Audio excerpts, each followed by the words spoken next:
Shri Kanakadurga జ్యోతిషాలయం phone ద్వారా జ్యోతిష్యం చెప్పబడును. కుటుంబ సమస్యలు, ఆరోగ్య సమస్యలు, వ్యాపార సమస్యలు, సంతాన సమస్యలు, భార్యాభర్తల సమస్యలు, కోర్టు సమస్యలు. మీరు ఎన్నో సమస్యలతో బాధపడుతున్నారా? అయితే ఒక్కసారి మా గురువు గారిని సంప్రదించండి. గురూజీ శివశక్తి రాజు 100% స్త్రీ పురుష వశీకరణం చేయబడును. మీకు ఎటువంటి గుప్త సమస్యలు ఉన్నా 100% పరిష్కారం చూపబడును. Phone number 9764639967. ఈరోజు మీ కర్మ జరిగేది ఇది, ఇలాగే జరగబోతోంది. అనుకుని విధంగా ఇలా జరగబోతుందని పండితులు చెప్తున్నారు.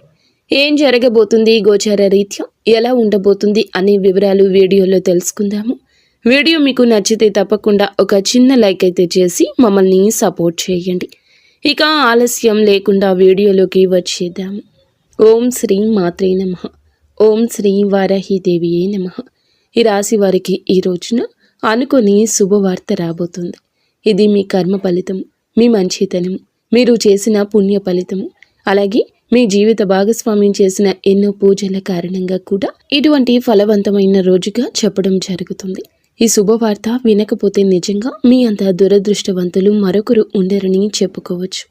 కానీ దీన్ని మాత్రం మీరు దక్కించుకుంటే నక్కతోక తొక్కినట్లుగా ఉంటుందని చెప్పొచ్చు. ఖచ్చితంగా 100% కూడా ఒక వివాహం కానీ ఒక స్త్రీ కారణంగా మీ కుటుంబంపై జరిగేది తెలిస్తే నిజంగా మీరు షాక్ అవుతారు. ఈ వీడియో కంట పడింది అంటే పరమేశ్వరుని అనుగ్రహం మీ యందు ఉంది కాబట్టి ఈ వీడియో కంట పడిందని భావించండి. వీడియో చివరి వరకు చూడండి. ఓం నమ శివాయ అని కింద కమెంట్ రూపంలో చెప్పి మాకు సపోర్ట్ చేయండి. ఈ రాశి వారి గురించి ఇప్పుడు తెలుసుకుందాము. అసలు నిజం మాట్లాడాలి అంటే వీరి గురించి అని చెప్పొచ్చు. గతం గదహ అని చాలా వరకు మర్చిపోతూ ఉంటారు. అలాగే మర్చిపోవాలని ప్రయత్నిస్తూ ఉంటారు. మనసుని సిద్ధం చేసుకునే పద్ధతి వీరికి ఒకటి ఉంటుంది. అలా మనసుని సిద్ధం చేసుకోవాలని ప్రయత్నించినప్పటికీ కొన్ని జ్ఞాపకాలు అయితే అడుగడుగున వీరిని వెంటాడి వేధిస్తూ ఉంటాయి. చిన్నదానికి కూడా, గోరంత దానికి కూడా కొండంతగా ఆలోచిస్తూ భయపడిపోతూ ఉంటారు వీరు. నాకేదో జరిగిపోతుంది, నేనేదో అయిపోతాను, లేదంటే నేను చచ్చిపోతాను, నా పిల్లలకు ఎట్లా, లేదంటే నా బిడ్డల భవిష్యత్తు ఏమిటి, ఇలాంటి ఆలోచనలు అస్సలు మీరు ఇక పెట్టుకోవద్దు. ఏమీ కాదు, మన ధైర్యమే మనకి శ్రీరామరక్ష. ఈ ధైర్యంతో పాటు ఆరోగ్యము, ధనము కూడా తోడైతే ఆ మనిషిని మించిన అదృష్టవంతులు మరొకరు ఉండరు. ఇక ఆ అదృష్టవంతులు మీరే అని చెప్పుకోవచ్చు. ఎందుకంటే పరమశివుని అనుగ్రహం మీ పైన ఉంది. కానీ దక్కించుకోవడం అనేది మీ చేతుల్లోనే ఉందండి.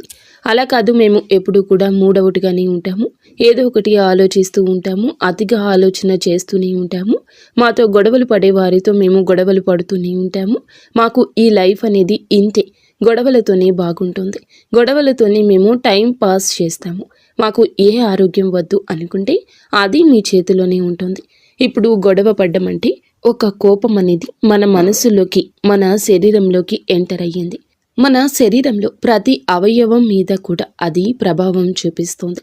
కేవలం ఆ ఒక్క కోపం మనసుని, మెదడుని డిస్టర్బ్ చేస్తుంది.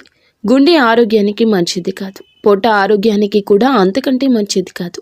మరి పొట్ట, గుండె హెల్దీగా లేకుంటే మనం ఎలా బ్రతుకుతాం చెప్పండి?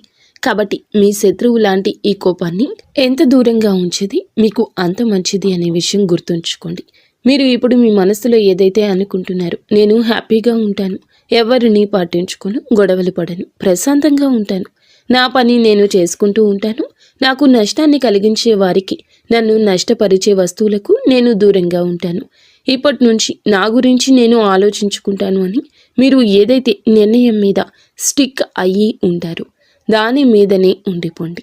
అలా ఉంటే, దాని మీదనే ఉండిపోతే నక్కతోక తొక్కినట్లు అన్నీ కలిసి వస్తాయి. అలా కాకుండా మేము గొడవలు, మనస్పర్ధలు వాటితోనే ఉంటాము, ప్రతి ఒక్కరితో ప్రతీకారం తీర్చుకుంటామని చెప్పి అనుకుంటే నిజంగా ఇంకా ఇది మీ కర్మే అని చెప్పుకోవచ్చు. కాబట్టి ఏదైనా మీ చేతుల్లోనే ఉంటుంది. వదలడం అనేది మీ చేతుల్లోనే ఉంది, వదలకుండా ఉండడం అనేది కూడా మీ చేతుల్లోనే ఉంది. ఇక అది మీ ఇష్టము. ఇక కుటుంబం పైన ఒక పెళ్లి కానీ స్త్రీ అయితే చాలా వరకు కూడా కన్నుపడింది. ఒక 10 మందికి అప్పు ఉన్నా కానీ బ్రతకొచ్చు, కానీ 10 మంది ఏడుపులు ఉంటే బ్రతకలేము. నరదృష్టి అంతా ప్రమాదకరమైంది అన్నమాట.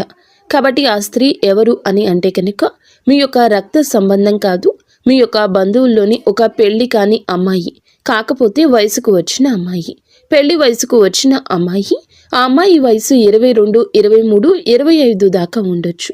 తను ఏమిటి అంటే గనక మీ యొక్క వ్యక్తిగత విషయాల గురించి ఎప్పుడు కూడా తెలుసుకుంటూ ఉండడం, మీ మీద పడి ఏడవడం, మిమ్మల్ని చూడలేకపోవడం, మీ కుటుంబం మీద పడి ఏడవడం, వారి యొక్క తల్లిదండ్రులు, వారి యొక్క కుటుంబ సభ్యులు కూడా అమ్మాయికి సపోర్ట్ చేయడం, ఇంకాస్త ఎక్కించి చెప్తూ ఉండడం, దానివల్ల ఇంకాస్త ఆ అమ్మాయి ప్రభావితం ఎక్కువ అవడం, ఆ కన్ను అనేది, ఆ ఏడుపు అనేది మీ యొక్క కుటుంబ సభ్యుల్లో ఉన్న ఆ అమ్మాయి వల్ల కూడా చాలా వరకు కూడా మీకు నష్టం జరుగుతుంది. తను ఏమిటి అంటే గనక అవసరాలకు మాత్రం మీ వద్దకు వచ్చి అవసరాలు తీరిపోయిన తర్వాత మిమ్మల్ని పక్కకు నెట్టేసి చాలా వరకు కూడా తన యొక్క దారుణమైన ఆ బుద్ధిని మీ దగ్గర ఎప్పటికప్పుడు చూపిస్తూనే ఉంది.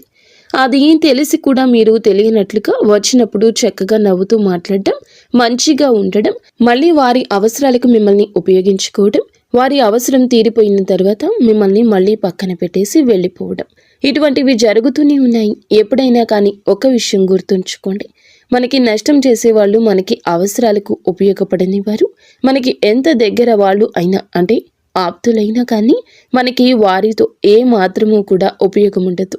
కాబట్టి అటువంటి వారిని ఉపయోగించుకోకుండా వదిలిపెట్టడమే మంచిది.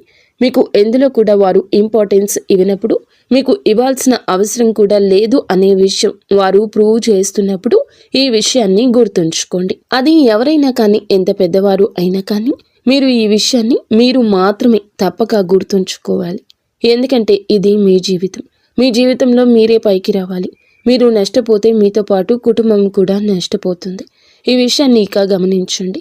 ముఖ్యంగా ఈ రోజున మీకు వృత్తిపరంగా, ఉద్యోగపరంగా, వ్యాపారపరంగా, చిన్న పెద్ద బిజినెస్ల పరంగా, అన్నింటి పరంగా కూడా అనుకూలంగానే ఉంటుంది.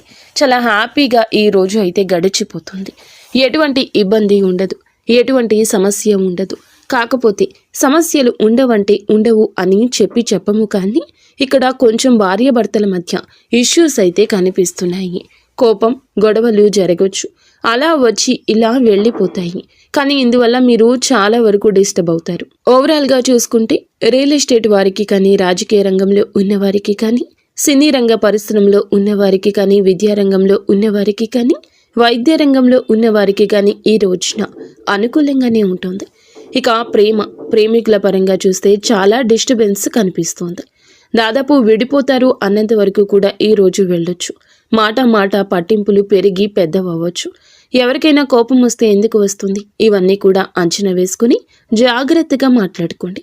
లేదు ఈ బంధం వేస్ట్ అని చెప్పి పూర్తిగా విడిపోదాం అనుకుంటే ఇక మీ ఇష్టం.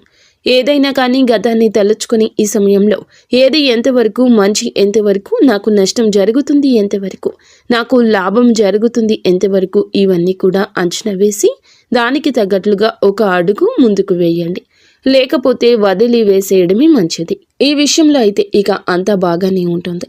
విద్యార్థులకు కూడాను కష్టపడితే అంటే కష్టపడినంత దానికి ప్రతిఫలితం అయితే తప్పకుండా వస్తుంది. ప్రతి దానికి కష్టం అని చెప్తున్నారు. లైఫ్ అంతా కష్టమేనా అని చెప్పి అడుగుతారేమో. ఏమీ లేదండి, కష్టం అంటే మన జీవితంలో ఒక భాగం అన్నమాట. ఆ కష్టమే మనకి ఎన్నో సుఖాలు ఇస్తుంది, ఎన్నో ఆనందాలు ఇస్తుంది. కొంత సమయం వరకు కష్టపడాలని చెప్పి మనం ఆ పని అందు పెట్టుకుంటే అంతవరకు కష్టపడితే సరిపోతుంది. మిగతా జీవితం హ్యాపీగానే ఉంటుంది, మిగతా సమయం హ్యాపీగా ఉండొచ్చు. కాబట్టి కొంచెం కష్టపడితే ఫలితం ఎక్కువ వస్తుంది అనే విషయం గుర్తుంచుకోండి. ఇక అంతేనండి, ఈ రోజున ఎటువంటి ఇబ్బంది అయితే ఉండదు.